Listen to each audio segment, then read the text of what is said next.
Bonjour à tous et à toutes. Tante Résia et les dieux de Yannick Lyons. Des extraits pour vous, mesdames, messieurs. À haute voix, France Méléguiou, sous réseau A. Il était comment mon père? Elle avait simplement répondu, tu avais un père, mais il est mort.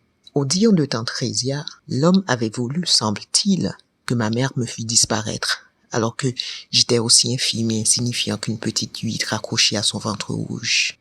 Elle avait pleuré, l'avait traité de lâche, puis, ce qui était resté, ce qui avait continué à les lier, très vite, avait ressemblé à de la haine.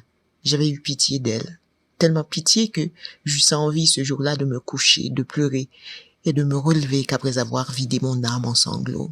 Si l'inconnu était revenu, je me serais jetée sur lui, je lui aurais arraché les dents, lui aurais crevé les yeux. Je rêvais des jours entiers de délivrer le cœur captif de ma mère et de me délivrer à mon tour. Nous délivrer tous les deux par quelques tours de magie ou par une invention de mon amour fou.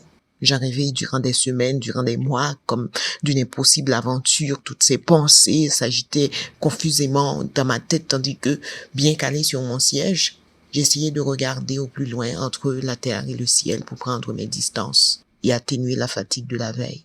Mais rien n'y fit. Je ne parvins pas à m'asseoir. L'impatience me met si éveillée. En dépit d'une nuit agitée, je m'étais senti comme un homme neuf au moment du réveil. J'arrivais à l'Accule dans un grand nuage de poussière, au milieu de l'agitation d'un jour de marché. Derrière le comptoir de sa boutique, tante Résia bombait le torse et s'épongeait le front de temps en temps. Je savais qu'elle avait reçu le message lui annonçant mon arrivée, et elle ne parut donc pas surprise de me voir.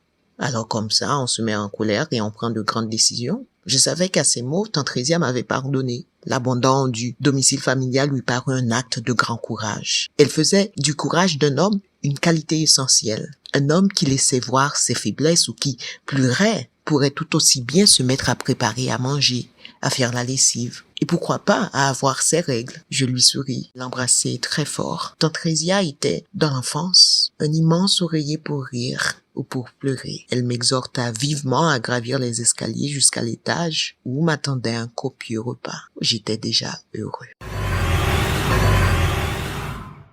Tante Résia et les dieux, nouvelle de Yannick Lyons, éditée chez l'Harmattan en 1994, disponible sous Griot, www.griot.net, tout côté nouillé sous la terre.